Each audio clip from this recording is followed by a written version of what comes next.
Well, welcome everyone to tonight's asset protection webinar. We are delighted to have Gene Guarino with us. What a master teacher he is, and what an opportunity he found. I've known Gene for 15, 20 years almost, and he was a real estate speaker, always savvy, always a tremendous presenter, and he's always been in the real estate game. But a few years ago, he ran into a niche in real estate that is becoming very profitable, but it's not just profitable for the owners. It's become a way of doing really good things for a lot of good people and taking good care of them.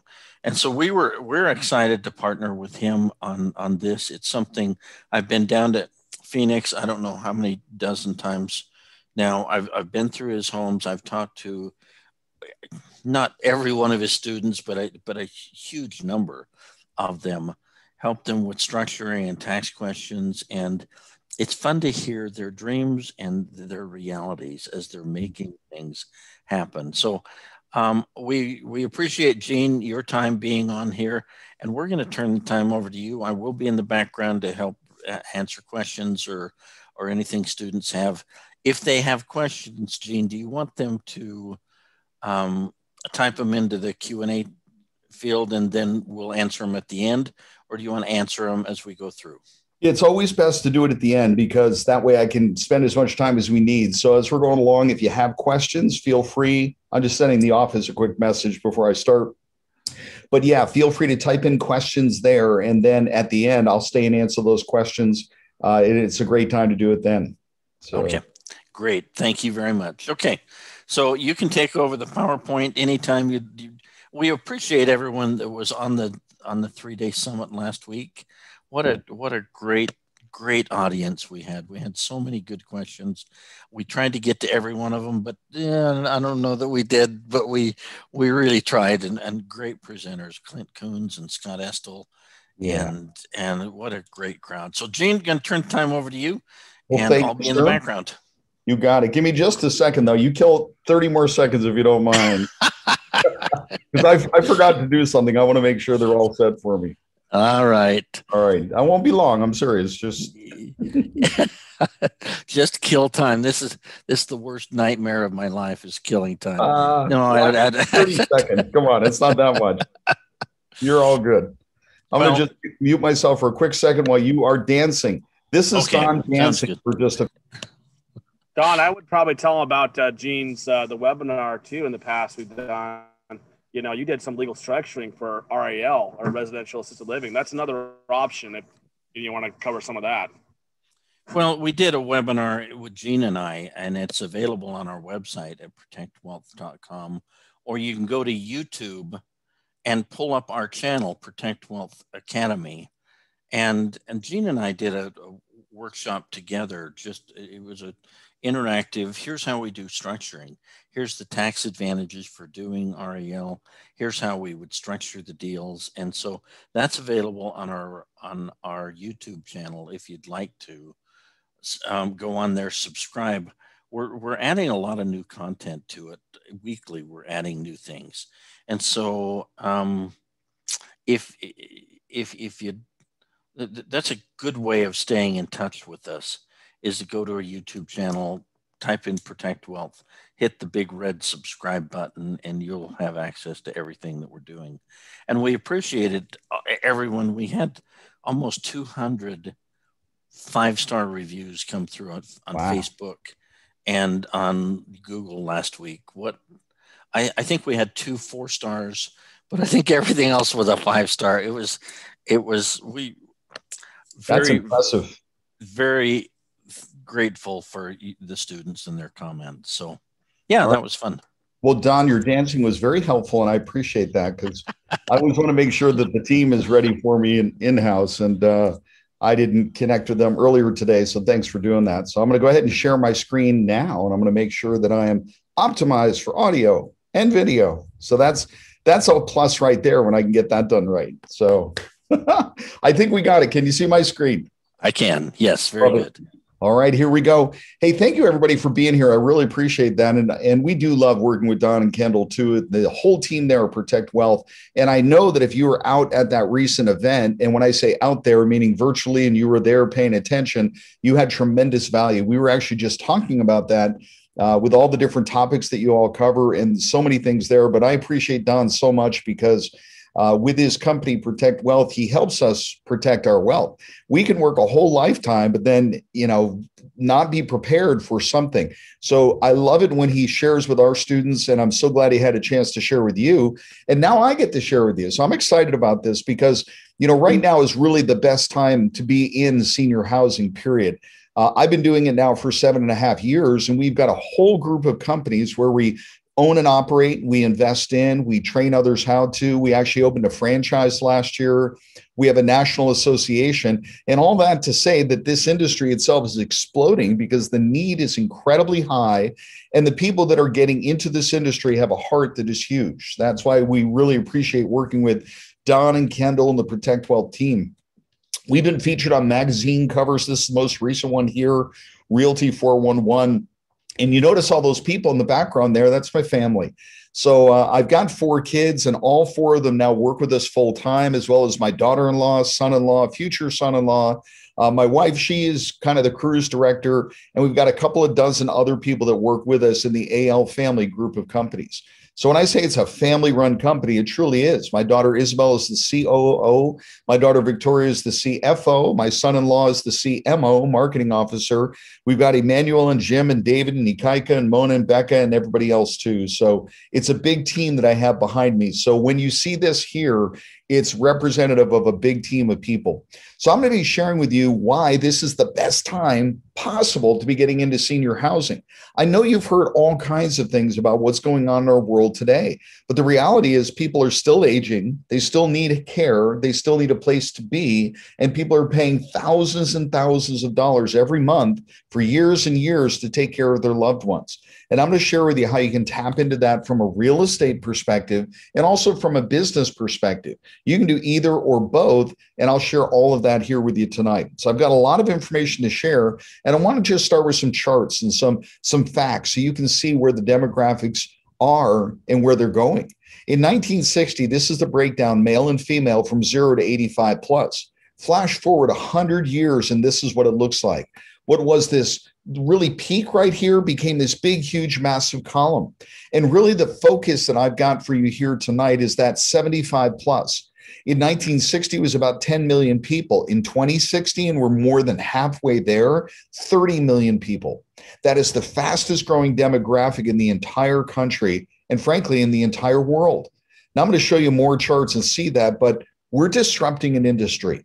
Just like Uber did with taxis and Airbnb did with hotels, we're doing the same thing with senior housing. Because when I say senior housing or assisted living, I know the pictures that come to your mind, but I'm going to explain to you a new way, a different way, a way where we're disrupting this industry. Now, before we get into all the details of how you can do this, I want you to see this chart because this really tells the story. This is the annual population rate in millions, and it shows us exactly what's happening and what's coming. So first of all, this right here, the silent generation, this is the group of people that is in assisted living today. Those people are 80, 90 years old, and those are the people. It's not the baby boomers. They're 8, 10, 20 years away. But the average person in assisted living today was born right here on the chart. Now you can see we're just coming out of that little dip right there. We're just coming out. This industry is good right now, but it's getting better and better and better. As a matter of fact, when you take a look, you'll see a spike in the chart.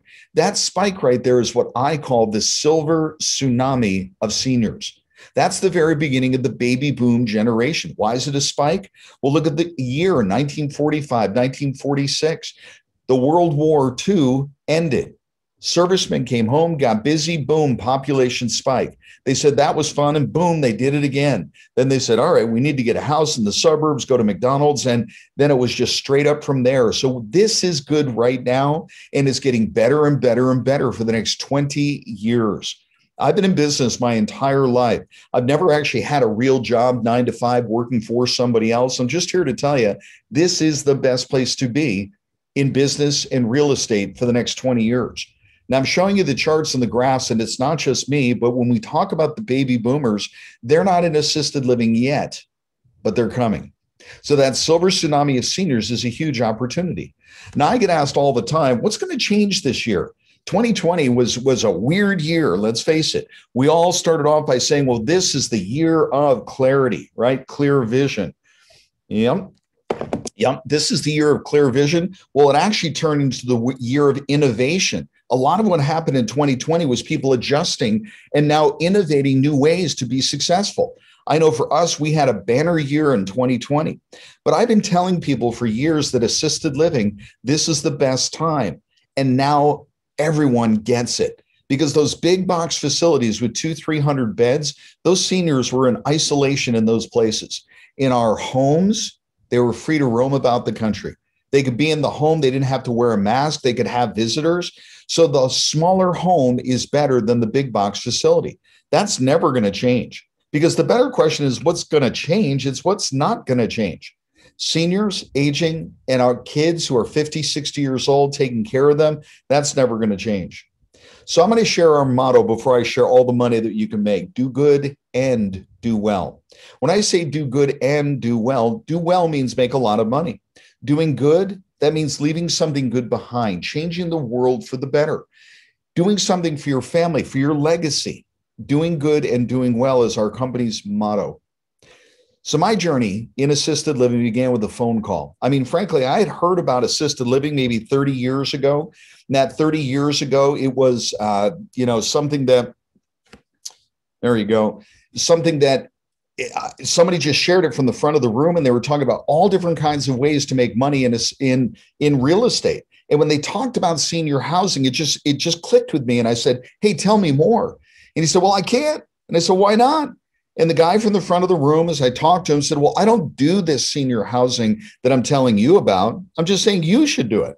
And I was disappointed, just like a lot of people. The guru who is telling me what to do isn't even doing it himself. Guys, I do this. I've been doing it for 7.5 years. I've owned, I've created, I've operated, I've sold them, I've bought them.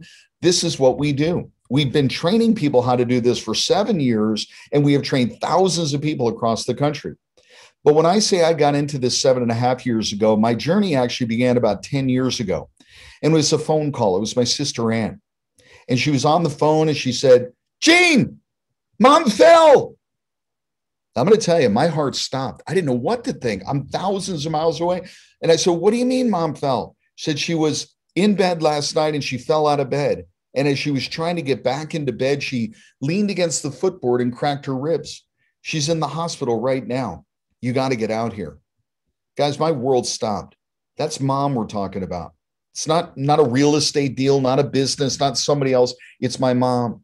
And I got there as quick as I could. When I walked through that front door of her home, usually when I would come to the home, she'd answer the door, give me a big smothering hug. This time, no answer at the door. And I walked right through the front door and I saw Mom sitting in a chair and went over, gave her a little kiss on the head. And I knew everything was different at that moment, because Mom needed help. When you break a rib, by the way, all you can do to heal it is sit in a chair for months at a time. And that's what it took. But we knew that Mom needed more help. Chances are she'd fall again. We couldn't just quit our jobs and stop our lives and go there and take care of Mom ourselves. We're going to make sure she's taken care of, but it doesn't mean we were designed to do that ourselves personally. So at that point, our journey began because we started to look. What's out there? What do we do? How does this work? All those questions were coming up. And then we started to say, well, if we hired somebody to come into the house, what would that cost? At the time, it was over $20 an hour. Today, it's $24 an hour on average in the US today. Now, when we went out there looking for places for Mom to stay when she needed more help, it got even more scary. Big, huge, big box facilities with nameless, faceless caregivers where she would get lost in the shuffle. That's not what we wanted. Mom had lived in a home her entire life. She didn't want to move into a hotel or an apartment complex. That was the beginning of the journey for us. Now, this picture right here is my daughter, Victoria, and my granddaughter, Farron, where she's less than 1 year old. And also in this picture is my mom. This is the only picture of these three generations together. Now, I'm pointing that out to you because these three generations together, this is my mother's one and only great grandchild. And I wanted to make sure she had a chance to meet her before she passed on. And she did pass on about 6 months after this picture was taken. And I know some of you are saying, well, I'm sorry you lost your mom. I didn't lose her. I know exactly where she is. So if you ever want to have that conversation, just let me know. But when mom needed help, we scrambled, we looked, and everything we found was not good. It was sad. It was depressing. It was not where we wanted to bring mom. And that was the moment where I vowed to create it. I said, if I can't find it, I'm going to create it. And I did. Now, I'm sharing all of that with you because I want you to know where I'm coming from. And this is all dedicated to my mom, Marie Garino. But you're right there. And I'm going to make a comment right now, kind of guarantee you're all going to get involved in senior housing one way or the other. The question is how. I mean, either you're going to own the real estate, operate the business, or you or a family member are going to be lying in a bed writing a check to somebody who does. That's the reality. You're all going to get involved one way or the other. When I say get involved, this is my father-in-law, Les, and my mother-in-law, Claire. I love them dearly. And I remember when Les was needing help, I said to them, you're welcome to move into one of our care homes and you can live there for free. Guys, if nothing else, after we're done here tonight, because some of you are going to go on to, I'm going to train you, I'm going to hold your hand, walk you through, you're going to open up a home or 2 or 10 or 20, and this will become a life-changing experience for you. But for the rest of you, I want you to consider at least opening up one of these residential assisted living homes. If not for you, for a family member. Because if you don't, and if you're not prepared, I know what's going to happen.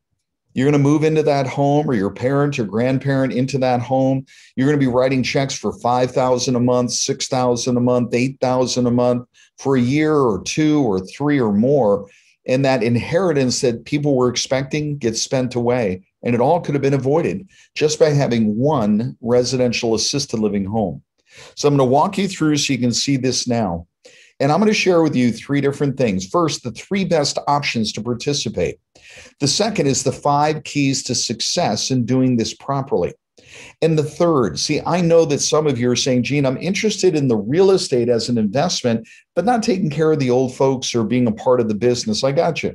I'm going to share with you how to become a preferred real estate provider. I've got a very specific formula that I'm going to share with you and walk you through that here tonight. But the idea of getting twice the market rent with a long-term low-impact tenant, and I don't mean the seniors, and having them take care of the maintenance. So you have little or no maintenance worries at all. That's the holy grail for real estate investors today. That's what people are hoping they can get. And I've got the keys to that. I know exactly how that's done, and I'm going to share that with you tonight.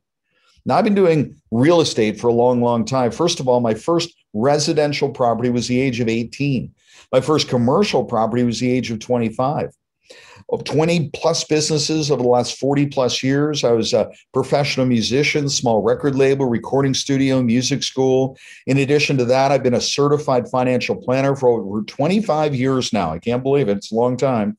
I've literally trained over 300,000 people worldwide, and I've mentored thousands and thousands and thousands to be successful as entrepreneurs and business owners. I've written books and I've hosted radio shows. The most recent books are Investing in Senior Housing. I pulled them out here so we could see them, but Investing in Senior Housing. And that book itself is a phenomenal book in regards to investing in this. Then I wrote a book called Blueprint, How to Start Your Own Residential Assisted Living Home. This last year, we showed another book that we wrote, Senior Housing Puzzle, that we are using that to co-author with our students so that they can get credibility and publicity as well. In addition to that, I've been married for 35 years, and I point that out because I wouldn't be anywhere without her. My wife, Mona, is absolutely incredible. And I've got 4 incredible kids. And I've already mentioned they all work with me. And I've got 2 grandkids. Now, they don't work with me, the grandkids, but I do get to play with them, which is a lot of fun. So I wanted you to know who I am personally, get a little feel for that. But, this book right here, Rich Dad, Poor Dad, I'm sure a lot of you have read that book, and maybe you've had an opportunity to hear Robert's podcast and so on. I remember when I read the book, it changed my life. I remember that distinctly. And, the whole message of that book itself is getting out of the rat race.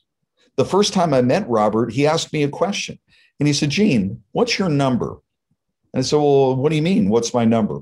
He said, how much do you need in income on a monthly basis to pay all your bills so you're financially free? And I had to think about that for a moment because, we think a deal at a time or an opportunity at a time or a salary. But he said, how much do you need flowing into your bank account on a monthly basis so you don't have to go to work? And I thought about that, and I had my number. Now I'm going to ask you the same question. I want you to write it down. Seriously, pull out a pen. I want you to pull out your pen, and I want you to write down a dollar sign. Let's start with that, big dollar sign. And then on a monthly basis, write down how much money do you need to pay all of your bills. Go ahead. Let me give you just about 3 or 4 seconds to do that.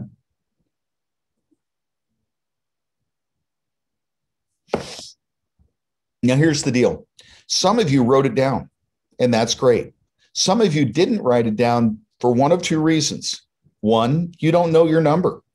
Number one, guys, if you don't know your number, you don't know where the finish line is, right? You're just running and running and running like Forrest Gump out of the end zone, not knowing when to stop. You don't know when the end game is. Why do you go to work? Why do you work till you're 65? What is the plan? What is the goal? Where's your end game? Now, if you don't know the number, if I've got X amount of passive income flowing into my bank account, I'm financially free, you'll just keep on working until something else stops you, whatever that may be.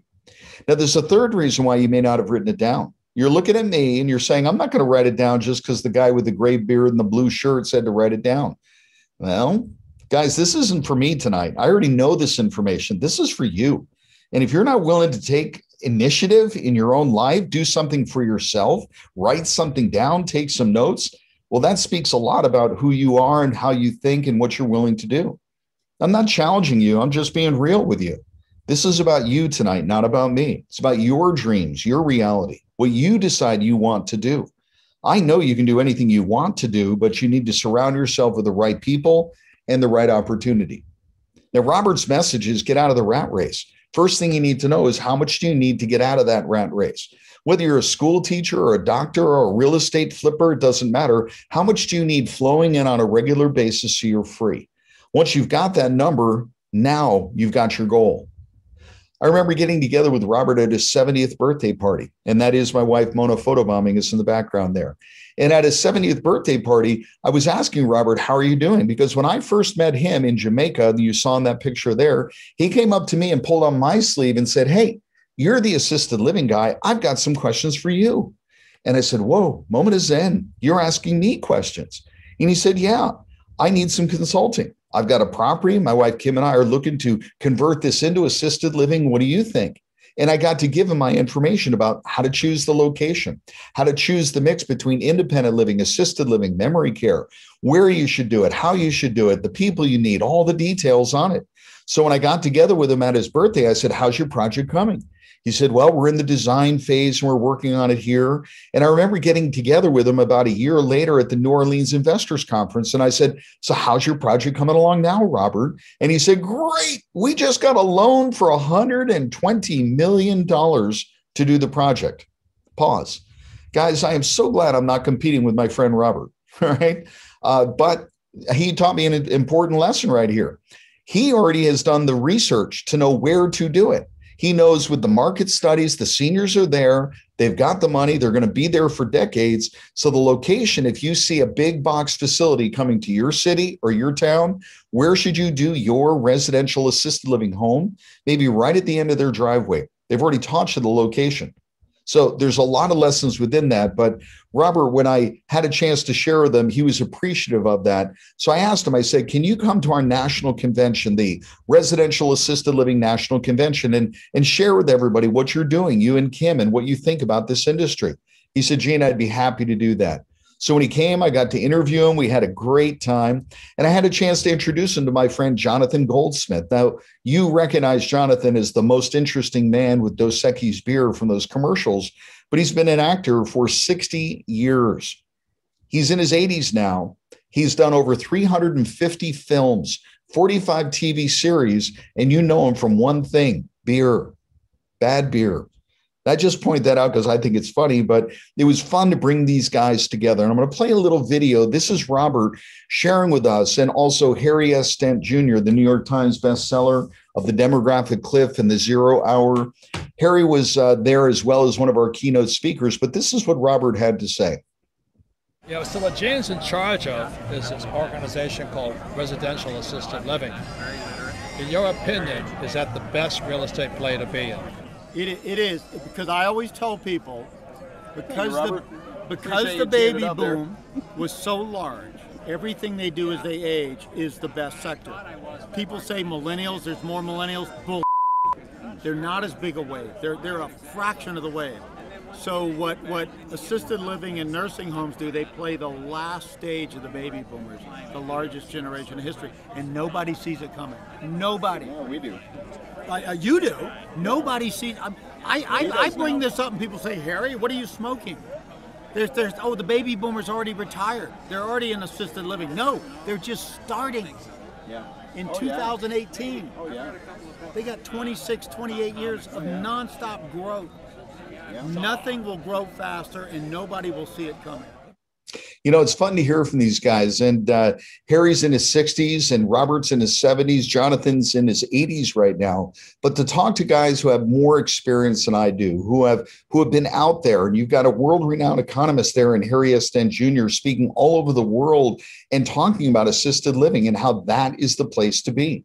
Robert knows he's in it himself, and someday he knows that Kim is going to move him into one. We joke about that, but that's what's going to happen eventually. And Jonathan, he's like a rock star. He'll be going on forever. He'll be just fine. So why? Why residential assisted living? Why you, and why now? Those are really the questions I want you to be thinking about tonight as I go through this information. And I know for some of you, you're going to say, well, it's the money. And when I asked you to write down a number, how much do you need? You said 10,000, 8,000, 12,000. You came up with a number. But when I travel around, most people come up with the number of $10,000 per month or less, and they can be financially free. And tonight, I'm going to share with you how you can do that, create that with just one single family home doing residential assisted living. That's what I'm going to share with you here tonight. Enough cash flow to get you out of the rat race, just one and done. So when I say options for a single family home, what can you do with a single family home in today's market, 2021? We could fix it and flip it, make 10, 20, 50 grand maybe. We could buy it and hold it, make a couple of $100s a month. We could do a group home. We could rent it out by the bedroom instead of the whole home, maybe make $1,000 a month. We could do short-term rentals, Airbnb, make a couple $1,000s a month with more turnover, more moving parts, but still doubling your income. Or we could do residential assisted living, making $10,000 a month or more. That's what I'm going to share with you tonight. Not how to fix and flip, not how to buy and hold, but how to significantly profit with real estate and business, either or both. So as we go along, I know you're going to have questions, but I also want you to be thinking about this, not where you've been, but where are you going? If you were doing something 5 years ago that worked great, or 15 years ago that worked great, that's fine, but today is different. 2021 is different than 2020. So where is the puck going? As Wayne Gretzky would say, why are you so good? Well, because I go to where the puck is going. So where is the puck going? I already gave you the charts and the facts and the figures. The silver tsunami of seniors is coming. And that silver tsunami of seniors, they've got needs. They need a place to stay and they need care. Now, there's two sides to this coin. We can look at this problem as a crisis or an opportunity. That's completely up to you. But I like to look at things as an opportunity. How can I help? What's the solution that I can provide? And if we provide a solution, well, that's a huge opportunity for us. Now, I'm going to start by giving you some more facts and figures here. The cost for assisted living is up 79% since 2004. So in less than 20 years, it's up 79%. That is huge. Again, it's $24 an hour to hire somebody to come into the home to take care of one person, one at a time. The average person in assisted living today is paying $4,300 per person per month. And you might have 10 of those seniors in your home. The cost of that care has gone up 6% this past year and 3.6% year over year over year over year. As a matter of fact, when the economy dips, senior housing is very strong. Nobody stops bringing mom to that home. They need care. That solution is there. The bottom line is there's no caregivers who lost their job. There's no managers who lost their job. People are even moving from the big box facilities into the small homes because we're a better solution. I was just interviewed today by Senior Housing News saying, Gene, how has this industry changed in the last 2 years? And I explained it to them. And they're writing an article on it. I'll be proofreading it myself tomorrow. But The reality is, guys, you're in the right place at the right time.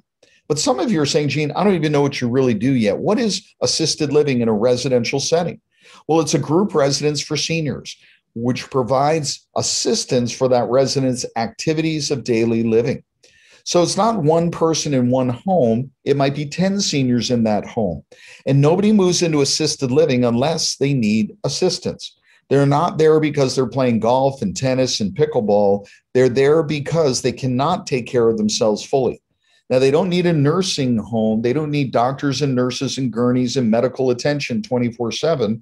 They just can't stay at home alone. So if you can't stay at home alone, you don't need a nursing home. What do we need? Assisted living. We do it in a residential setting because people would rather live in a home than in a hospital. Now, when I say assisted living or senior housing, this is what a lot of people think in their mind. A converted hospital, put some barbed wire around the roof, and that's a prison. Or they think of the Golden Girls, four mature women living together, taking care of each other, no caregivers, no nurses and doctors, just four women or four men in a home. Golden Girls, Golden Boys. Now, that's a great business model, but that's not exactly what we do either. It's right in between those two.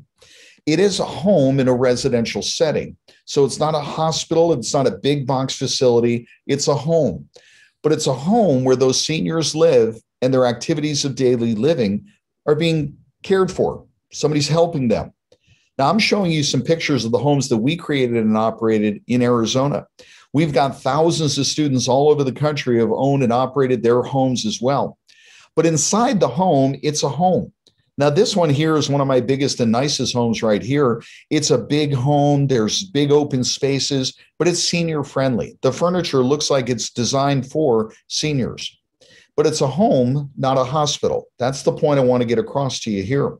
We furnish the home. We provide furnishings for those seniors. They don't need to bring anything with them. And when I say a home for a group of seniors, here it is. It's not young kids, it's seniors. And when I say a group, notice there's more women than men. Why is that? Well, statistically, women will outlive men. So if it's a husband and wife, he may go, she stays for a year or 5 or 10, and she may need assisted living. Now, if he lasts, he may need that as well. So you see one guy and 7 women right there, and that's kind of the ratio. It's usually about 70% women, 30% men. Yes, they can live inside that same house. They're not going to share a room unless it's 2 women or 2 men. That's the way it is. But again, it's a home, not a hospital. And that's why I show you this picture, because I want you to see that. They can have a party. They're in bed by 7:15, so it's okay. But it's a home, not a hospital. It's not doctors and nurses and gurneys. You don't need to have a home across the street from a hospital. Seniors don't need to run to the hospital every day. If they do, they need a nursing home. That's not what we do. We do residential, a single family home in a residential neighborhood, assisted living. So now that I've kind of laid it out for you, I want you to really see the numbers so you can understand how this works. But first, the do good part. This right here is thank you notes on bulletin boards inside the homes. People are saying, thank you for taking care of mom. Thank you for taking care of dad. Here's a check for $6,000 for this month, and thank you. That's a wonderful thing. I never got that with Section 8 tenants or apartments or any of that at all. I always got people trying to not give me the rent. These people are paying in advance, and they're happy, and they're thankful. That's a key point. But before I get into all the money, what do you really want? I think what a lot of people want is to be at the right place at the right time. And that's a lot easier to do than you might think. You just got to put yourself in the right place. And when we talk about the baby boomers, they're here and they're coming. They're aging. You cannot stop it. It's a silver tsunami of seniors. The oldest baby boomers are 74 years old, but the average person in assisted living is like 82. So there may be a few baby boomers in the assisted living homes now, but they're coming. They're going to be coming, and they're not going to stop for 20 years. This is a huge opportunity, and the timing is perfect right now. So timing is key. The second thing that people want, well, you want to have less competition. When I say less competition, I'm going to put a list of things on the screen, and how many of you have either done these or want to do these? Wholesale, fix and flip, rental homes, apartments, vacation rentals, short-term rentals, storage units, mobile homes, mobile home parks, raw land and lots. Well, if you've done that, maybe you're in a RIA, you're in a club, you're investors. A lot of people are doing that. How many people do you know that are doing residential assisted living? Now, when I'm in a room and I ask that question, I'm the only one raising my hand. And everybody else is saying, no, I do wholesale, fix and flip, rental homes, apartments, etc. They've got competition up the wazoo. Me, not so much. That's a huge opportunity to be at the right place at the right time with less competition. Now, you don't need a crystal ball for this part, but there's 77 million baby boomers. That's an average of 10,000 people a day turning 65, 4,000 a day turning 85. And that is the key demographic. That is the super senior. Those 4,000 people a day total 120,000 people a month in the US alone are turning 85 every single month. That's 1.4 million people every year for the next 20 years turning 85. Now, all of them won't move into assisted living, but hundreds of thousands of them every single year will, and there's no room in the inn. Right now in the US, there's about 1.1 million beds in assisted living. This past year, they built about 50,000 beds. By 2019, so we're talking 7-8 years from now, there's a need for 2.3 million beds. There's 1.1 million beds right now. They only added 50,000 last year. Guys, that's a crisis for many people, and it's an opportunity for us. 90% of all seniors would rather stay at home for their entire life, but 70% are going to need help with their activities of daily living for an average of 3.5 years. So my crystal ball clearly says they need a home and they need assistance, and that's the opportunity. My friend Harry S. Dent Jr., again, a keynote speaker at last year's national convention, on page 90 of his book, The Demographic Cliff, says the opportunity of our lifetimes. That's a big, bold statement. In real estate development and investing is likely to be nursing homes and assisted living facilities. That's why I asked him to be a keynote speaker at our national convention. I said, Harry, you speak all over the world on this topic of demographics. What do you think about assisted living? He couldn't quiet down about it. He was so excited about it. He's invited me to speak in Australia on this topic. Guys, this is for real. It's not just me. It's not just Robert Kiyosaki. It's Harry Dent and everybody else. And I know that you know that. So common questions I get all the time are, Gene, I'm not a doctor or nurse. Can I do this? Yes. Well, Gene, I have a home. It might be good for this. Can I use that? Maybe. Well, Gene, how much money can I make? A lot. But let me explain it all in detail to you. First, 3 options to participate. If you're taking notes, write this down. There's 2 ways to make money in residential assisted living. There's a real estate play and there's a business play. Let's start off with the real estate play. Option 1, own it and lease it to an operator, not the senior who lives there, but an operator of the residential assisted living facility. Now, why would you want to do that? Well, there's 3 key reasons why. You can charge whatever rent you want. So when I say twice the fair market rent, if that normal house you have rents for $2,000 a month, imagine if you rented it for $4,000 a month. That would significantly change and improve your cash flow. 2, if somebody's going to lease your home to operate the residential assisted living, they don't want a 1-year lease. They're going to want a 5-year lease with 5-year renewals. Are you okay with having a long-term tenant? Low impact, the seniors who live in the home, they're not your tenant. It's not a tenant-landlord relationship there. But those seniors who are there, they're not dissecting Harley Davidsons in the dining room. They're not raising Rottweilers in the back bedroom. They're not trashing your house and leaving you in the middle of the night. They're there for years, and they're calm. And the third one, little or no maintenance. Do this right, you can pass on the maintenance to that tenant. Now, again, that's the holy grail for real estate investors. Long-term, low-impact tenant, little or no maintenance, and a 5-year lease at twice the market rent. That's a beautiful thing.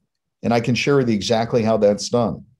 Number 2, own that real estate and operate the business. That's what I've done. That's what I'm going to share with you how to do. And I'm going to spend the bulk of our time on that money that can be made in operating the business. By the way, that doesn't mean that you've got a job.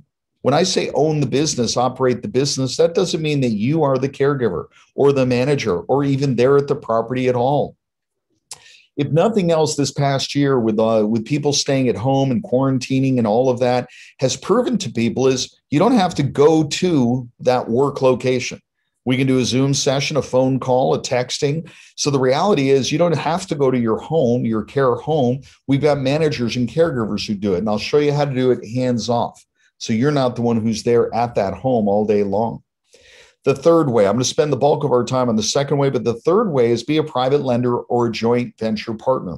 See, I know that some of you are saying, Gene, I just want to write a check. I've got 100 grand, 500 grand, $5 million. I want to invest and get a solid rate of return because the bank is paying me nothing and I'm scared of the stock market. So I want something solid that's got great cash flow. Well, maybe this is an opportunity for you to be a private lender and or a joint venture partner. So that piece right there is a big piece that some of you may be interested in. Now, I'm going to give you the numbers and how we get to that $10,000 a month that you can make from a single family home. But first, we need to understand where those numbers come from. So first of all, what does it cost to live in assisted living today? I'm going to give you a website, a company named Genworth. They're a long-term care insurance company. So genworth.com/cost of care is where all of these figures come from that I'm about to give you. So first of all, in the US today, the average rate for an assisted living facility, private room per month per person, is $4,300.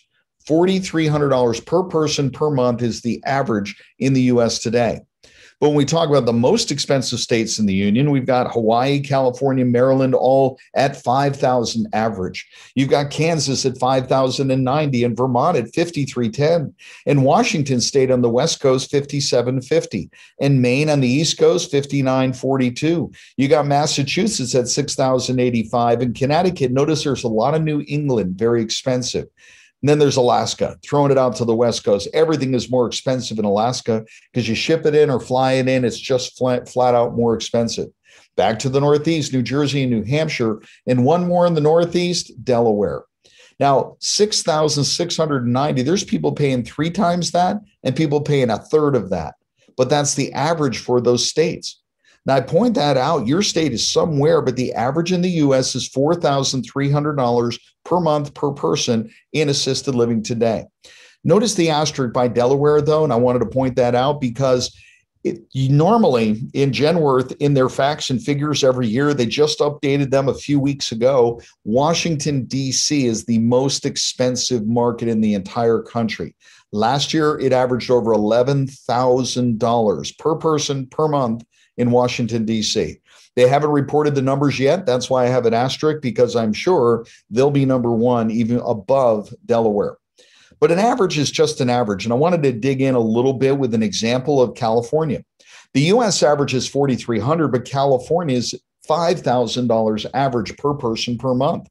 You got Santa Maria at $5,000, San Luis Obispo at $58,000, and El Centro at $5,825, and Oxnard and San Jose and Santa Rosa and San Francisco and Napa, $6,255. Santa Cruz is $6,800, and on the top of the list for the entire state of California is Salinas at $7,100 per person per month. Now, on the bottom end of that scale, boom, we got Stockton at $3,500. So even though the whole state average is $5,000, different cities have different numbers. Different neighborhoods within the cities have different numbers. I just wanted you to see that here. So now, digging in. Could one single family home doing residential assisted living be all you need? Well, let's find out. Let's just say we have an average home with average rates of $4,300 per person per month. Let's say our home is an average home for 10 people. You might have 2 people in a bedroom, or we divide space and make 10 bedrooms. But 10 people, some states say you can only have 6 or 8. Some say you're limited to 10 or 12. Some say 16. Over 20 states say there is no limit to how many seniors you can have in the home. So we're just talking average home for an example here. $4,300 per person per month times 10 is easy math. Potential gross income of $43,000 a month. So what are the expenses? What's the overhead? Well, first of all, it looks just like your own home budget. Look at those things: cable, internet, phone, newspaper, magazine. Sounds familiar, just like home. Food and supplies, activities, landscaping, utilities, maintenance. Then we get into something like the business license. and the caregivers and the facility manager. Those are very specific to the assisted living. And then the others, vacancies and marketing, property insurance and taxes, liability insurance, etc. Let me give you a big number, $28,000. And let me give you another number, $18,000. What's the difference between those two numbers? Yeah, you're right, $10,000. But really the big difference is doing it yourself versus paying somebody else to do the work. Here's what I mean. There's about 30,000 residential assisted living homes in the US today, 30,000 of them. The vast majority of them are operated by mom and pops.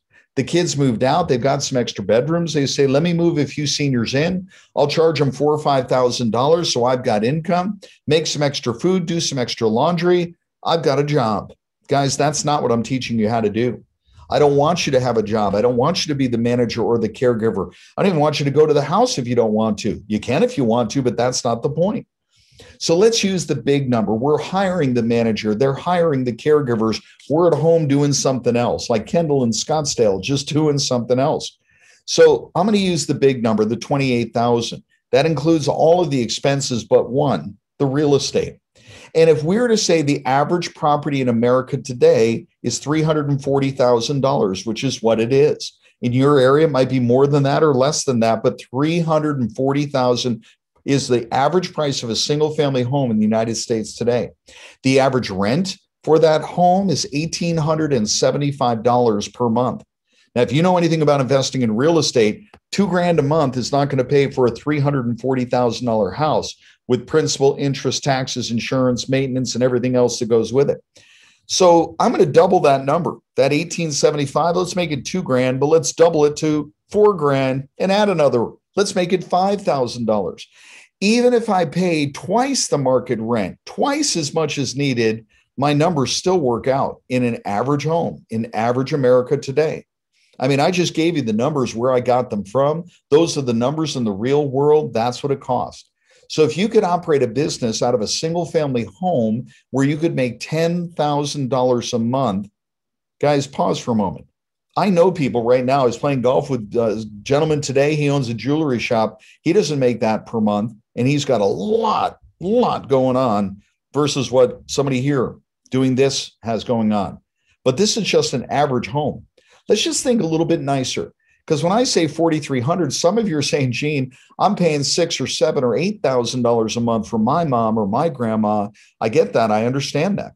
Let's just take it up a little bit from 43 to 55. Let's add on a $1,200 a month. Well, what does that look like? Number one, the expenses are the same. Let's say because we're charging a little bit more, we're in a nicer neighborhood. So instead of $5,000 a month, we're paying $7,000 a month. Well, we're still netting $20,000. $240 a year from a single family home. And now I want you to think a little bit nicer and a little bit bigger, maybe even luxury. So when I say bigger, let's call it 7,000, luxury, nicer, bigger, better. And when I say 15, you're probably thinking, Gene, there are no 15-bedroom homes. Yeah, that's not the point. As long as we've got a house, we can convert space into bedrooms. We don't need all private rooms, but if we had all private rooms, that would be better. But we could have 7 or 8 bedrooms and do it with that. So here's the deal. 15 times 7 is grossing $105,000 a month. Let's up our expenses from 28 to 50. Let's add more caregivers and a chef and filet mignon and shrimp and all the activities you can think of. And let's double the rent to $15,000. Let's rent a mansion in the hills, the nicest home you can think of. That single family home is now making $40 a month, $480 a year. So we can think average, we can think nicer, we can think bigger and nicer, and I'm going to share with you how to do them all. Now, here's the thing. In order to do this successfully, there are 5 keys to your success. The first one is location. You screw this up, it's not going to work. It's got to be the right location. This will work all over the country, all in every single state. But there's good areas and then wrong areas where you should not do this. That's a key point. So when I say location, I want you to think in levels. Level 5 is the best, the top, the nicest of the nice. Level 1 is the other side of the tracks, the place you don't even want to slow down the car, let alone let mom off to live there. The sweet spot for what we do is level 3 and level 4.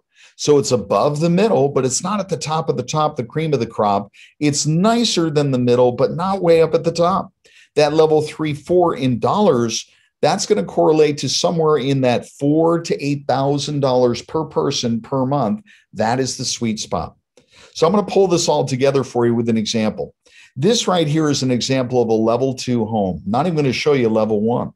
Level 2, how do I know? I'll explain in a moment, but $330,000 for the real estate and the business.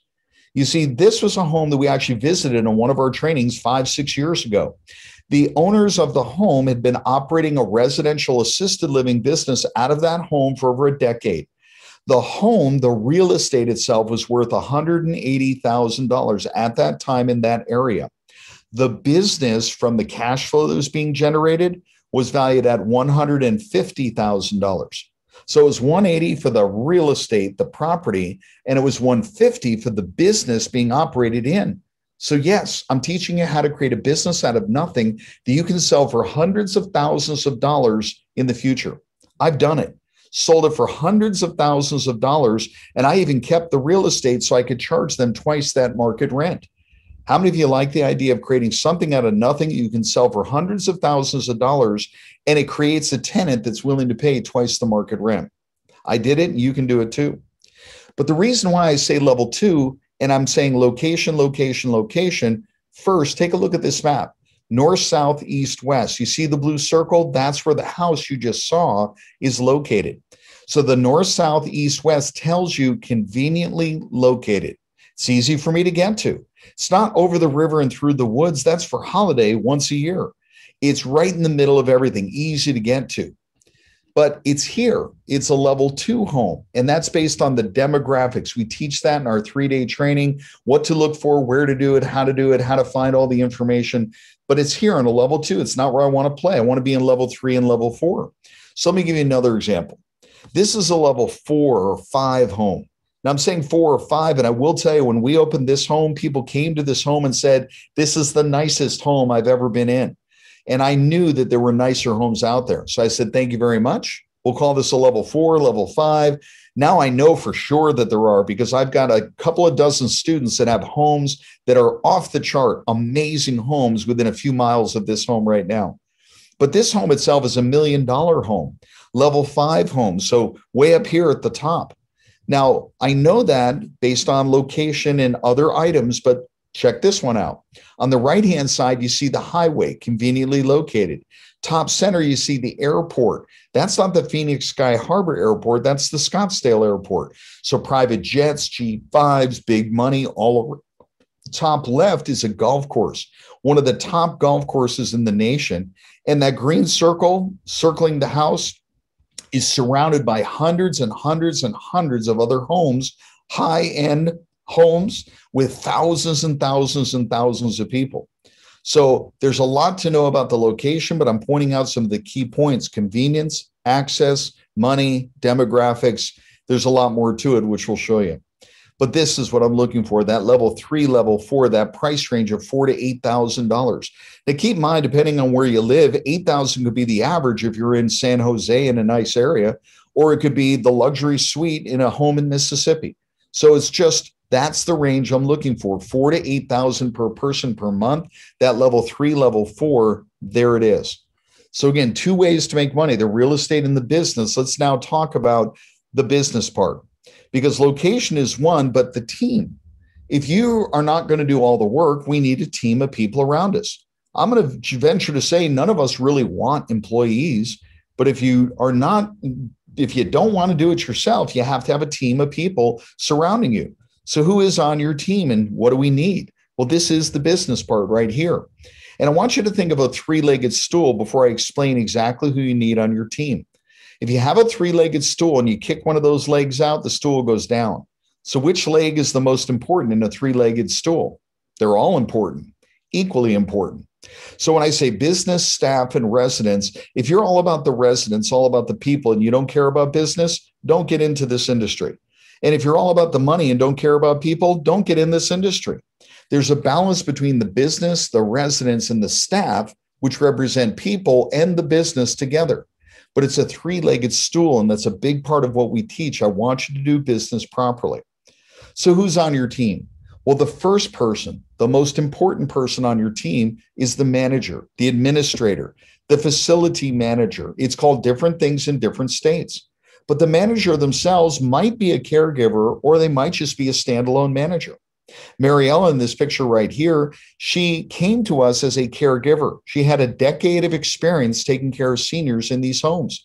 She came as a caregiver, then eventually became an assistant manager, then she became a manager. And then I sat with her and I said, Mariella, what do you really want to do? She said, well, Gene, I'm a little embarrassed, but I want to open up my own home. And I said, Mariella, I would hate to lose you, but how can I help you? And I helped her finance her first home and her second home. The third home, she didn't need my help. She did it all by herself. She no longer works for me. I love the fact that we can not only help seniors and their families and take care of them, but we can also help caregivers and managers, maybe even launch their business. That may even be the person who is the operator for your next one. So I'm just pointing that out to you guys because it's important to have the right people on your team. The administrator, then the caregivers. The caregivers themselves, these people are not baristas at Starbucks. They're not going to be flight attendants on the airplane. These caregivers love seniors. They're trained and they love seniors. That's what they do. They're not mercenaries. They're not going to jump to another location to make an extra 25 cents an hour. If you treat them right, they'll stay with you for a long time. I always find that question funny when people ask me, Gene, it must be hard to find caregivers. Or, Gene, I've had a business and people leave me. There's a lot of turnover. Well, here's a clue for you. If that's your experience, guys, it's not them, it's you. They've got to work somewhere. What they're saying is, I choose not to work with you. I'd rather work someplace else. I've had caregivers who have been with us for years and years and years, and they even invite their friends to come work with us. So be an employer of choice. If you're having a hard time getting caregivers, keeping good ones, be an employer of choice. There's a secret for you right there. But the next key to success in doing this is the clients. Who are they? Where do I find them? So who is your client really? Is it the senior who lives in the home? No, they don't choose the home. They don't write the check. It's their kids. The kids who are 50 and 60 are paying to take care of their moms who are 70, 80, 90 years old. Their grandkids, right, come to visit, but that 50, 60-year-old is choosing the location based on convenient for them to get to. The budget, it's based on what they can afford and the assets that mom and dad have that are being liquidated for them. So the next key to your success here is getting paid. Where does that money come from? Well, I'm going to give you 5 different sources. One, Medicare, Medicaid. We don't focus on that. I don't encourage you to focus on that either. Medicare, Medicaid, Social Security, or pension plan, the state will top it off to about $2,000 a month. If the average home in America today is over $4,000 a month, and the state, after Social Security, everything else, they're just topping it off to get you to $2,000 a month, half of what's average, I can't make money with that. So we don't focus on Medicare and Medicaid. Subsidized by the VA or some other fraternal organization. First of all, I can't go to the VA to apply for that. The veteran needs to go. So they go, and if they get money, they can pay it to me to stay in the home to get the service we provide. But we can't go directly to the VA. We don't focus on that. But if a veteran does get money, that's fine. If somebody belongs to the Knights of Columbus and they get money, that's fine too. This third one, though, is what most people think. Well, it must be insurance, long-term care insurance like Genworth or John Hancock or Metropolitan. And the fact is less than 10% of you, people listening to me right now, and all the people you know, less than 10% have a policy that'll cover their long-term care insurance. But if somebody does come to your home and they want to move in and you ask them, what is your budget? And they respond with something like, I have a long-term care insurance policy with Metropolitan, John Hancock, Genworth. First of all, that's a beautiful thing because they probably started that policy 40 years ago. They started it 40 years ago and it had a benefit of $100 a day and it had a cost of living rider of maybe 3%. So that $100 a day, 40 years in the future is worth $250, $300 a day. So 30 days in a month, $300 a day is $9,000 a month. And that's what you can build the insurance company for. By the way, I just shared with you some absolute gold. There are tens of thousands of people in this industry who don't even know what I just said. And for many of you, it went in one ear and out the other. We teach that. We show you exactly what to do. But this one is what most people do. They use their cash, their IRAs, their investments, they sell their home. And that's what people do. They use that money, those assets, that income to pay for their assisted living, for that care. And after all of that money runs out, they're like, well, let the kids figure it out. And they do. The kids who are 50 and 60 now have to make some hard choices. Like, should we give up our pension plan so that we have to retire later? Or do we give up our kids' college fund so that they don't go to school? Those are tough choices. But all of that can be avoided with just one thing. Get one of these homes, just like I told you. If nothing else, to take care of your long-term care insurance, you absolutely should do that. And by the way, if you're one of those few that does have a long-term care insurance policy, it's a beautiful thing. Keep the policy and create your own home, move into the master bedroom, and bill the insurance company to live in your own care home. 5 keys to success doing this. We talked location, your team, the clients, getting paid, and the final one is systems. Everything boils down to systems and a process. Systems for the real estate, how to locate it, how to acquire it, how to renovate it, what to do and what not to do. Systems for building the team. First of all, who do we need? Identifying them, training them, and retaining them. Systems for all of these. I wish I had those systems when I first got started. I've created them since, and I provide them for others like you, but I never had those systems. This is what you need. Systems for operations, everything there. The guys, we don't spend a lot of time in the operations because we're not managers or caregivers. We hire those people. We give them the policies and procedures to follow, but we don't do it all ourselves. They do it. We just provide them the runway, the pathway, the support to do it. So the policies and procedures, emergency plans, menus, schedules, and everything else. Then funding. There are 7 different ways to fund this with or without your own money. We do a 3-day training. We spend about 3 hours on this topic alone, and it's one of the most fun and educational sections of all.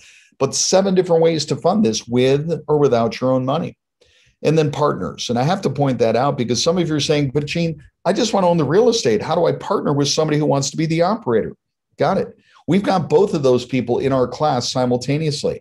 The person who wants to provide the real estate and or the cash or the capital, and the person who wants to be the operator day to day. So you can either choose to partner together or work that out, but you're both getting the training so you both understand what the other is supposed to know and how it works. Now, the systems. And all of this leads to this. You can have more than one. I said to you, one home, $10,000 a month. Some of you are like, I need more than that. Well, guys, once you get this down, you can have as many homes as you want. But we teach the concept of a 3-pack, having 3 of these homes within 30 minutes of each other so that you are financially free. One manager can oversee 3 homes. Caregivers can be shared amongst the homes. The economies of scale of buying products and services for the homes can be shared as well. So whether it's 2 homes or 3 homes or 5 homes, the concept of multiple homes within a limited distance is what we call a 3-pack. We'll teach you that so you'll understand that. But for those of you who are saying, Gene, I just want to own the real estate, what do I do? How do I play? Well, I'm going to share that with you. And we call that being a preferred real estate provider. People have been through our training who come out and say, I just want to own the real estate. We allow them to be preferred real estate providers and connect them to the students who are saying, I want to be an operator. So when I say why become a preferred real estate provider, so you can get twice the market rent, long-term low-impact tenant, and little or no maintenance, the holy grail of real estate. So, Gene, how do I know what house and where to do it? Well, whether you're investing or whether you want to own it yourself, I'm going to give you a formula. I call it OLO, O-L-O. If you're taking notes, this is a good one to take notes on. No matter what you're investing in, whether you're just passively investing, putting money in it, or you're actively investing, you're being a part of that deal, this formula is good to use. So the first one is opportunity. Is there even an opportunity with what it is we're talking about? Second is location. Where should we do it? And the third is operators. Who's doing it? Do they have experience? Are they brand new? Do they have support? Let me unpack that and break it down a little bit for you. The opportunity. Is there a need for senior housing? Oh, yes, there is. I've shown you the charts and graphs. 2, what's the current demand? How many seniors are there right now that need this? And then also, what's the future demand? But the fundamentals, do the fundamentals work? Can we charge enough and have enough income so we can make significant profit? And I've gone through the numbers with you on an average home, a nicer home, and a bigger and much nicer home. So you can see all of the opportunity there. So now the second one, OLO, L, location. First, it's the demographics. It's not mountaintop or oceanfront. It's not that at all. It's who lives there. How old are they? What kind of income do they have? Second, the current competition. Is Robert Kiyosaki building a building on your street? Is Brookdale coming up with a new country club setup, CCRC, continuous care retirement community? Who's your competition? And then from there, what's the future opportunity? Are people moving into your state or out of your state? Are people of a certain age and you know they're going to age into place? That silver tsunami is coming. You cannot stop it. All of those things together on location. And I showed that to you. Level 5, the nicest of the nice. Level 1, the other side of the tracks. The sweet spot where we want to be with location is that level 3, level 4 home. It works financially all together. Now, the operator, somebody with past experience is the best person to work with. But somebody who's got past experience like Mariella, that's a great place to be. But maybe it's somebody who's a caregiver now who will become a manager, maybe a partner. Maybe they're just going to be your operational partner. But that past experience is good, but then people who are trained and have support. We do 8 trainings a year. We're sold out every time. We've actually got a training starting tomorrow night with happy hour tomorrow night. It's Friday, Saturday, Sunday, 3 days immersion training, and it is sold out. It's been sold out for a number of weeks now because these classes fill. We limit the class size. We do them in person as well as virtually online. But those in-person classes, they fill, and that's it. So the reality is there's people who are coming to those classes from all over the country who have a heart, who want to be the operator. They're trained, they've got support, and it's a beautiful thing. The classes themselves, we have people who bring their sons and their spouses and their business partners, and we get together. When we do it live and in person, we can go out and see some of our students' homes in the area, and it's a wonderful, fun experience networking with people from all over the country.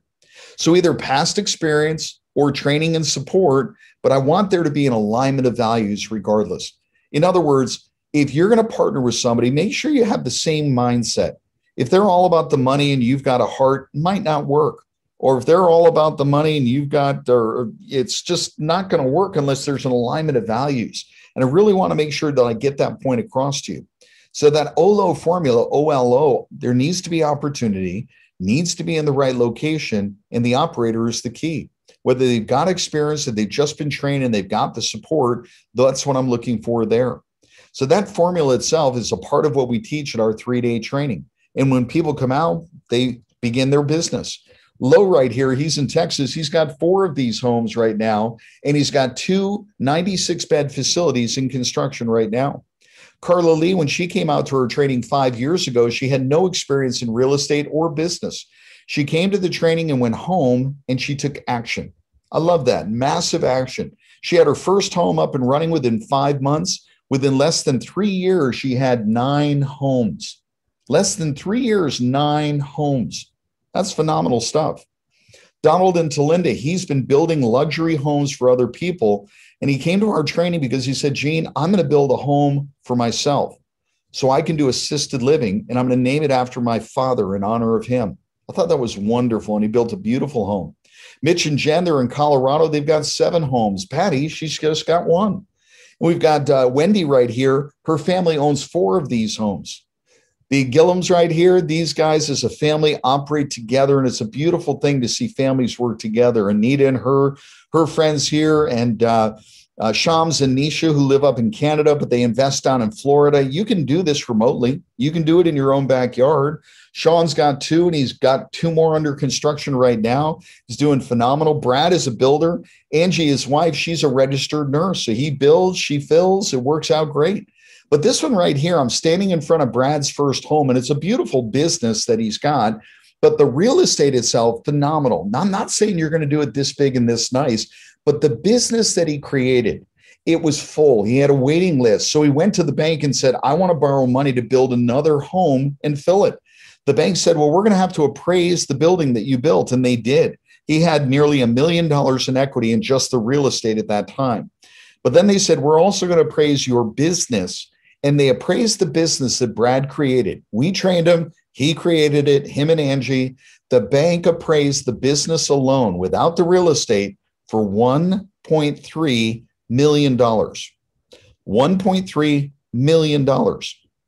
Guys, he could walk away right now, sell the real estate, sell that one business and have $2.5 million.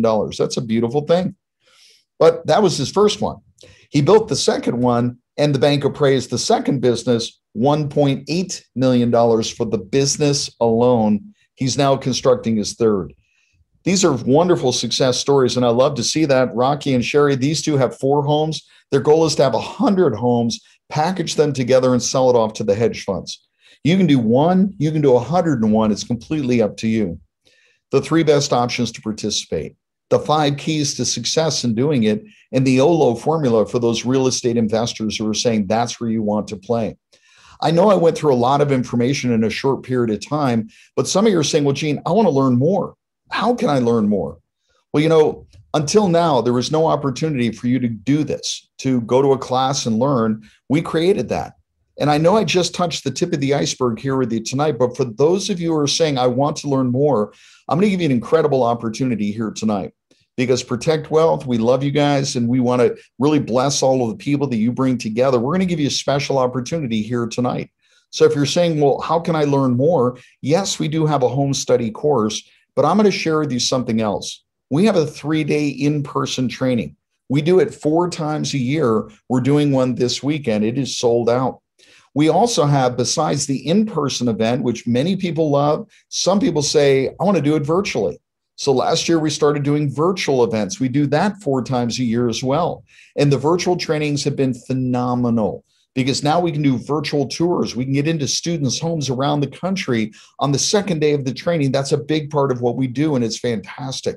So we have virtual 3-day trainings, in-person 3-day trainings, and they're all live either way.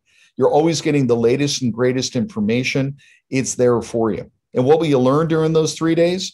How to find the best opportunities in your area, how to determine if a property is right, the right location, the right home, how to attract investors, not make money, but attract investors who have the money. In addition to that, how to find the right team so that you don't have to be hands-on, you can be hands-off, how to fill your home quickly with the highest paying clients, and how to do it all with or without your own capital. In addition, one of these homes, one home, one and done, this can be all you need to do, just one. And I want you to do that in the next 6 months. Imagine 6 months from now, flash forward 6 months to now, it's end of summer, it's now Labor Day, and you're now going in and quitting. You say, I'm firing you, boss. I'm not going to work for you anymore. Forget about your dreams. I want my dreams to come real because now I've got the residual income coming from my single residential assisted living home of $10,000 a month. Now you can choose to keep working if you want, or you can decide I've had enough. And I'm in control. I think a lot of people this last year figured it out. They really weren't in control. They thought they were, but they really weren't. Now we have people who come through our class from all over the country, all over the world. And at the end of that class, you're given the RELS certification. My joy is coming out to visit your home at that open house, and I love to do that. Now that training itself is $5,000 to attend. And I know some of you are saying, well, Gene, that's a lot of money. Well, number one, I'm going to give you a discount, but aren't you worth it? I know people have spent a lot more than that to go to college for just 1 year. They didn't graduate. They didn't get anything out of it. I know people that went to school for 4, 6, 8, 10 years and don't use the degree that they earned, but they paid hundreds of thousands of dollars for it. Now, if it were $5,000, it'd be absolutely well worth it. But I'm going to share with you an opportunity tonight because you're a part of Don's crew right here, a phenomenal opportunity for you. But does this check your boxes? Certainty, that you're at the right place at the right time. Significance. Don't you want to be significant, doing something meaningful and helpful to others? In addition, the ability to create unlimited income and growth. And doesn't require you to work 40 hours a week. Somebody's going to do it, but it's not going to be you. And then providing financial security in a downturn. I'm telling you, a lot of people got crushed over the last year because they got let go, let off, couldn't open. Our businesses are open and flourishing. This is the place to be. Connection to a family of like-minded people. Guys, we're a family here at the REL Academy. We support each other. We help each other. And we can build and pass on a legacy to our kids and our community, and so can you. So just take a look at that list. Is that what you're looking for? And if it is, well, what's your next step? I told you already the class is $5,000, but I also said to you, we're going to give you a huge opportunity. Now, usually with this presentation, we would discount this by $2,000 to make it $29.97. But stick with me, and I'm going to share something with you very special. And I want you to get ready to write something down. So grab that pen and write down this website, ral3day.com. RAL, the number 3, DAY.com. Write that down, as well as the code word PROTECT, all capital letters, PROTECT, PROTECT, the code word PROTECT, all capital letters. Make sure you do that. Because here's the deal. I'm going to give you a bonus for taking action tonight. And when I say tonight, this is for 10 people or 24 hours, whichever one comes first. So right now where I am, it's about 12 minutes of the hour. Wherever you are, 24 hours from right now, that's where it's going to be. 10 people or 24 hours, whichever comes first, an additional $1,000 discount. An additional, on top of the $2,000 discount, instead of $49.97, not $29.97, discounted all the way to $1,997. That's for the virtual training or the in-person training. You can choose either one. You don't even need to pick the date tonight. We've got the whole schedule for the entire year published, ready to go, locked in, but you don't have to choose your date tonight. You don't have to choose virtual or in person. What you choose is to invest in yourself and lock in your huge, massive discount. Don's gift to you, Kendall's gift to you, my gift to you. So you've got the website and you've got the code word. When you go to that website, RAL3 Day, you're going to see this, and you see all the dates right there, April, June, July, September, October, December.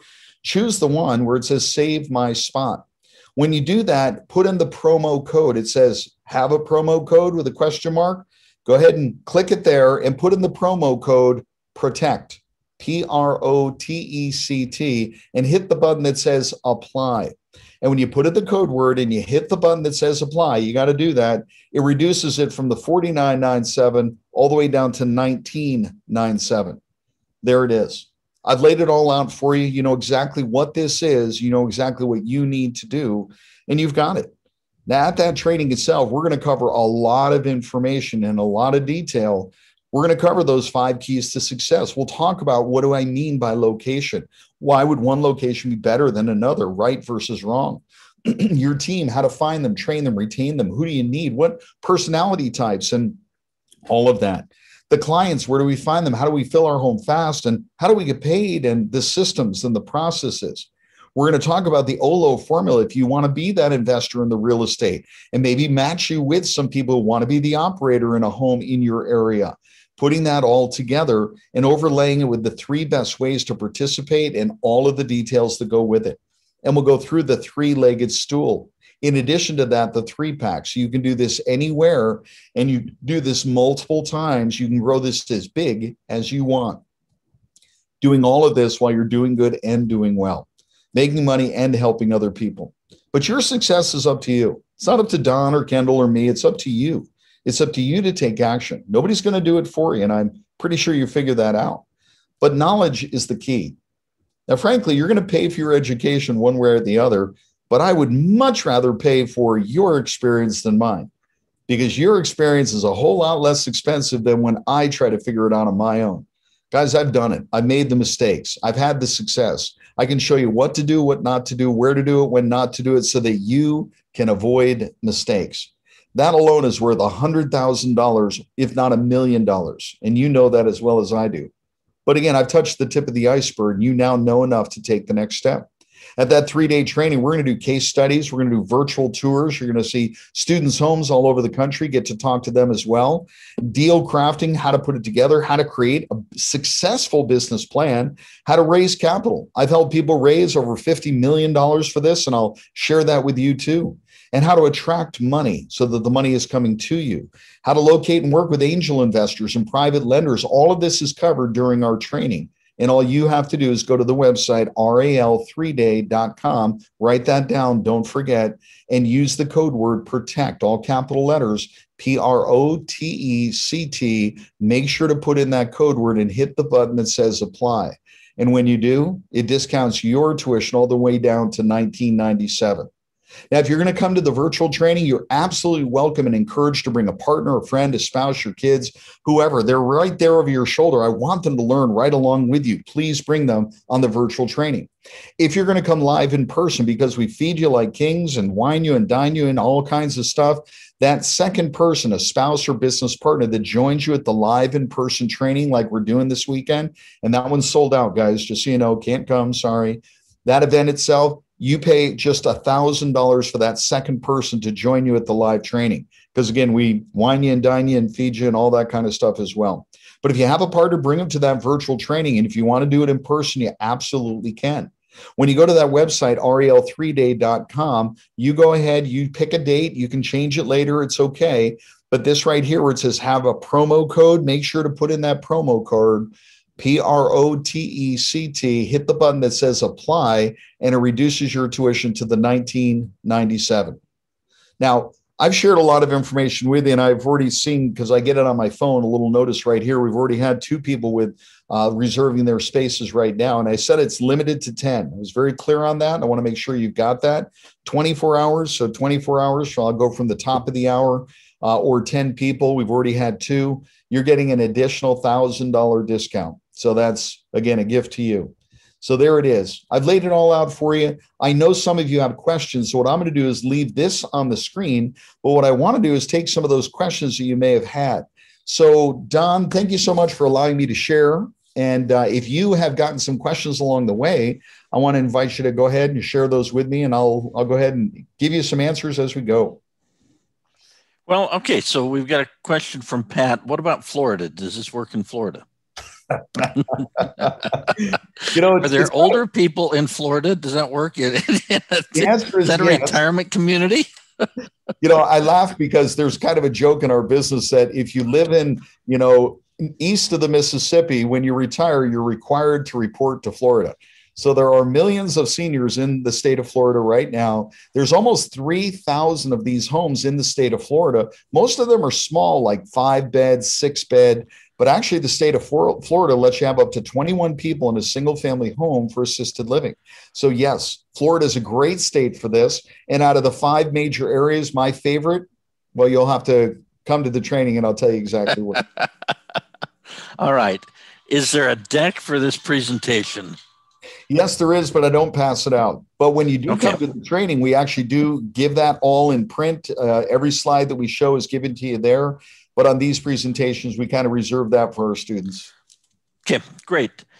Kevin's asking, would a strip mall, if it's vacant, if it's in the right location, would a vacant strip mall work for this? Well, let me say again, I'm going to say residential assisted living. Strip mall wouldn't be considered residential. Could you do it in a strip mall or old motel that nobody's using anymore? The answer is, of course you can. But let me ask you a question. Do you want to drop mom off to live in a strip mall next to the laundromat and the bail bondsman? I wouldn't.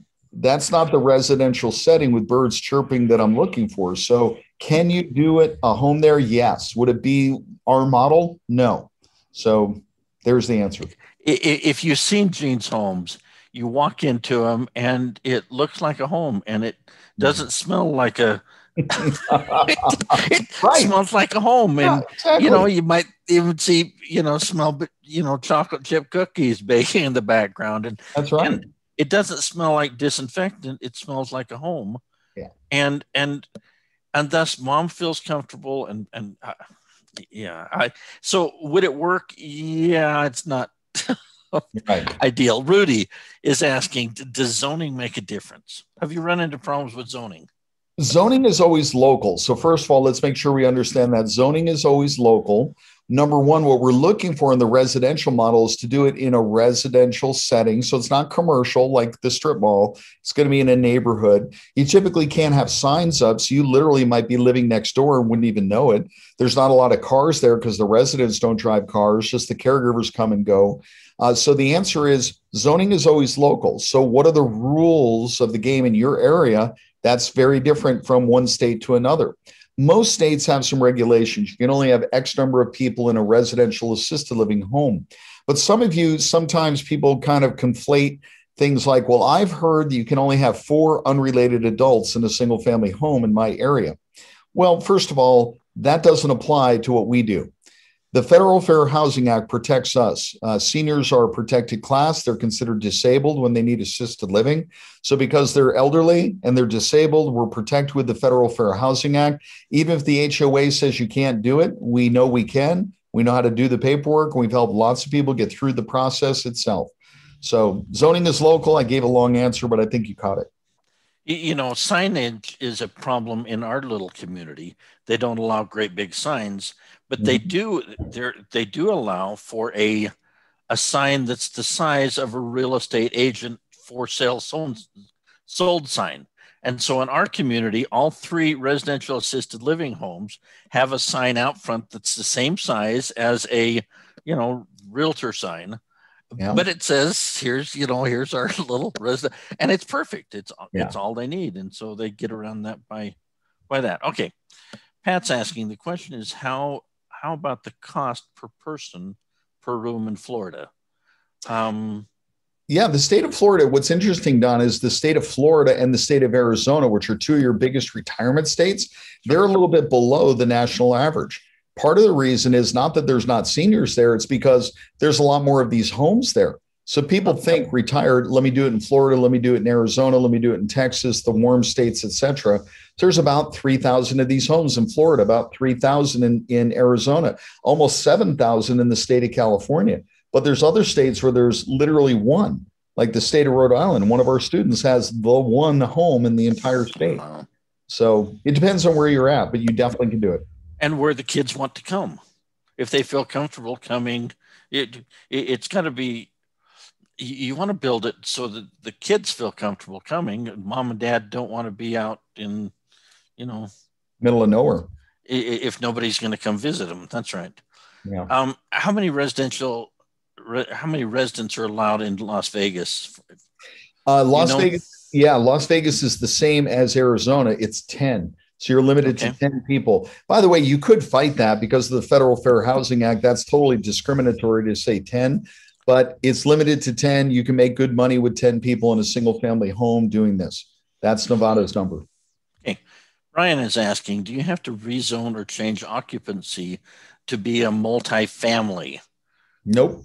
And that's why I want to make sure that I'm clear. This is not multifamily. It's a single family dwelling.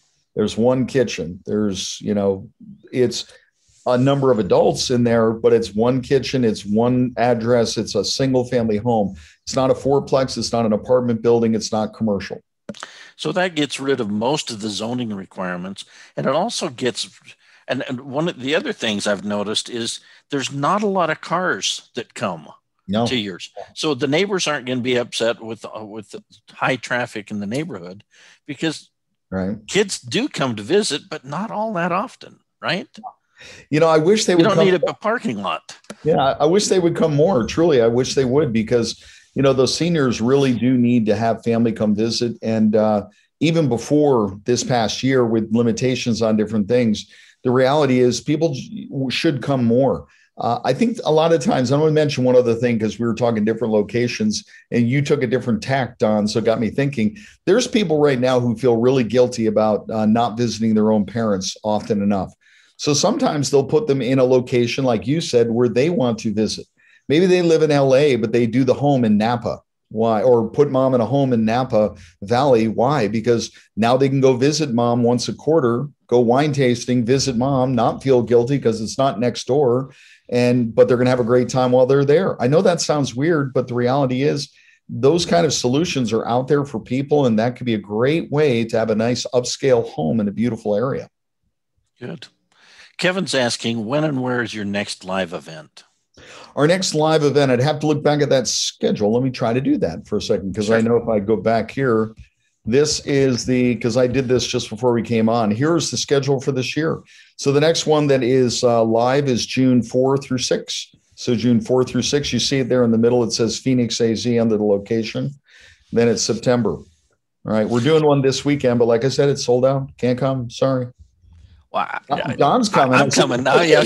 I saved you a space, Don. Well, thank you. I appreciate that. All right. Kimberly, I'm surprised California per person fee isn't higher with real estate prices higher. Why is that? Is it competition? The thing about California, guys, and that's why I use it as an example, it went from 3,500 to 7,000. You know, if you're in Beverly Hills, there's places there where it's $10,000 and $20,000 per person per month. So California is such a massive state, people and geography, square miles. You have literally soup to nuts inside that state. So the average in California is $5,000 a month, which is about 15% higher than the national average. But there's pockets in there that are incredibly expensive. Yeah. Part of that is because of the real estate. But, you know, the rest of the country is giving you a run for your money because a lot of places are getting more expensive. I just think Californians, you've gotten used to the idea of your real estate is expensive. Your taxes are high. The regulations are a pain. And I get it. So that's fine. But whatever your expenses are, they literally just get passed on to your clients. So if your real estate costs $2 million instead of $600,000 someplace, that extra $1.3 million, which might be an extra $7,000 or $8,000 a month, divided by 10, everybody's paying an extra $800 a month just because your real estate is more expensive. And the prices will be higher in higher real estate markets. That's the reality, and people understand that and are willing to pay it. That's right. It's just the way business works. Have you had issues with HOA, Homeowners Association objections? Sure. And when you have an HOA, the key to that is you need to know the rules better than they do, right? So the first thing is you choose your location, then you learn the rules of the game. Part of the rules of the game are what somebody asked, like in Nevada, how many people can I have? So once you know how many people you can have in the state, one little neighborhood can't change the rules for the state. Now, I have read many CC&Rs, covenants, codes, and restrictions that are totally discriminatory, totally illegal, things that would get you banned from social media, and they're in the CC&Rs. So what I'm here to tell you is if you're looking to buy a house and you know the rules of the state, you know the rules of the city, you know what paperwork to fill in, go ahead and get a copy of the CC&Rs and read them. It's probably going to say two things. Can't operate a business out of a home, right? Well, what does that mean? They don't want a gas station, a laundromat, a store, lots of traffic. This isn't a business. It's a residence, it's seniors living in that home. And if anybody gives you any problem with that, and I'm going to give you one version that I'll give you the legalese, right? Yep. You can say, look, so if I didn't charge anybody money, are you okay with that? Well, no. Okay, so you're just discriminating against older people. Is that what you're saying? Oh, no, that's not what I'm saying. So here's the deal, guys. We have a team of attorneys that work with us on the National Association. They know the Federal Fair Housing Act. They know the building and zoning codes. They know how to get through all of these different things.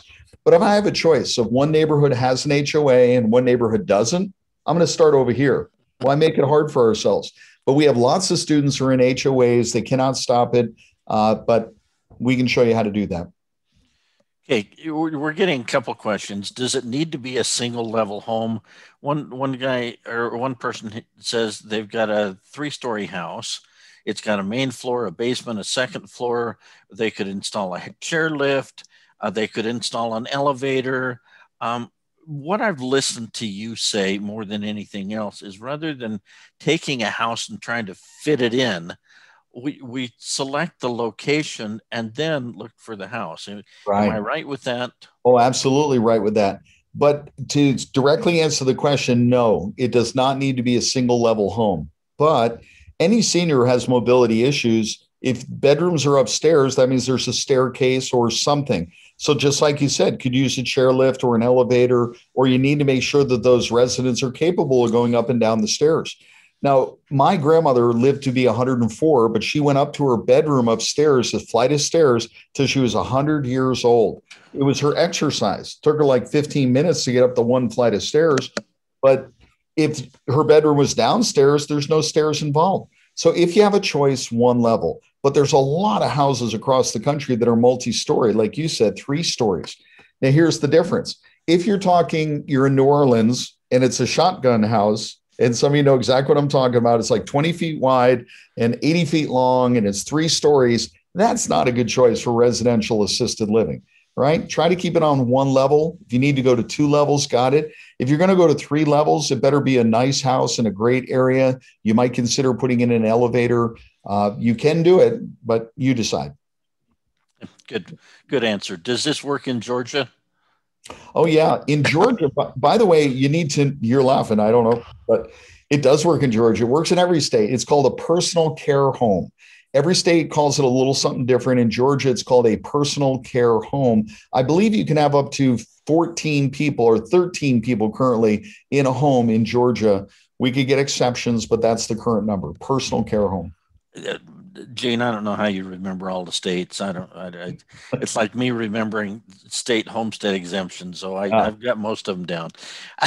Would a modest 3-bedroom home in Colorado be practical? Well, when you say modest, that's the key word, because one home that we lived in was 3 bedrooms, but it was 6,000 square feet. Right. So there's lots of space that can be converted into bedrooms. When you say modest, let me throw a number out there, 2,500 square feet. The state will allow you to have 10 or 12 people in a 2,500 square foot house with residential assisted living. That's not the way I want you to do it, guys. Our rule of thumb, actually, the state would allow you to do with about an 1,800 square foot house, having 10 people in it. We want you to use our rule of thumb, which is 300 square feet or more of living space per resident. That's not their bedroom. It's not a 20 by 15 bedroom. That's not what I mean. I mean, if the whole house is 3,000 square feet, you can get 10 residents in there. Now, we're going to divide 1 big bedroom into 2 small rooms, potentially, maybe take the family room and make that into some bedrooms. So we're going to convert some space inside. But if you're saying a 3-bedroom house that's 1,500 square feet, unless it's absolutely in the right location, and we're going to put an addition on or finish off the garage, I might look someplace else. You're looking, if you're going to have the caregivers and the same amount of staff, you might as well have 6 bedrooms. It's the same. It's virtually the same amount of work, isn't it? It is. And I love the way you put that, Don, because, it's like a realtor who says, I'm only going to sell homes that are $100,000 or less. It's just as much work to do $1 million home. So you may as well make 6% on $1 million instead of 6% on $50,000. Okay. How many residents will Texas allow? Texas, everything's bigger in Texas, right? So they consider a small facility is up to 16 people in a single family home. Now, keep in mind, let's say you're in Dallas and you're in the city limits of Dallas. Dallas will say city limits, 8 people. That's all we'll let you have. So if you're saying, well, I don't want to fight it, what do? I've got another secret for you, another little pro tip for you. And we'll talk about this at the 3-day training. You can do memory care. When I say memory care, people move in younger. It's more about their mind than it is their body. They'll stay there longer, move in younger. In addition to that, they pay more, $1,000 a month more, $1,500 a month more, $2,000, $3,000 a month more. So if you're limited to, let's say, 6 or 8 people, I would do higher paying residents, probably memory care, to cash flow it very, very nicely. Yeah, great. Elizabeth's asking, if I signed up for September and June is still open, can I change? Yes. It's very flexible. We're really good about that. Don knows our team. We're really good. If there's room and you have a need of moving early or late, we will absolutely accommodate that. It's just for the live in-person classes specifically, we have a limitation as to how many people we can have. We used to have a bigger opportunity. Now they want us to be a little more elbow room, right? Gene has an amazing staff of people. I don't take that lightly. They're incredible, and of course they're all his kids. He's branched out to some incredible people. I love going down. how I love your students, Gene, but I also love your staff, and they take really good care of your students. I've appreciated that. Okay, we are over what we promised. Yeah. And so we appreciate everyone being on and staying with us. If there's no more questions, Gene, tell them one more time how they get involved with this. You've got 10 openings, or you had 10 openings. We had 10. We're probably down to, I don't know how many now, 6 or something like that. But the reality is, guys, it's real simple. If you want to do this, I want you to go right now to rel3day.com. Go there. Make sure to use the code word. I'm going to put it up one more time for you. Protect. PROTECT. Want to make sure I spell it right. There you go. So use the code word PROTECT. PROTECT. All capital letters. Hit the apply button. And when you do that, it reduces it again from the $49.97 all the way down to $19.97. You can pick a date right now, but don't worry, you can change it later, just like Elizabeth was saying there. But when you put in that code word, hit protect, make sure that you hit the button that says apply, and it's going to reduce it to the $19.97. So you've got that massive discount. Hey, Don, thanks so much for having me on. I appreciate that. And thank you for everybody who's been here and listening. And I know we went a little bit long. I was having fun. So there we go.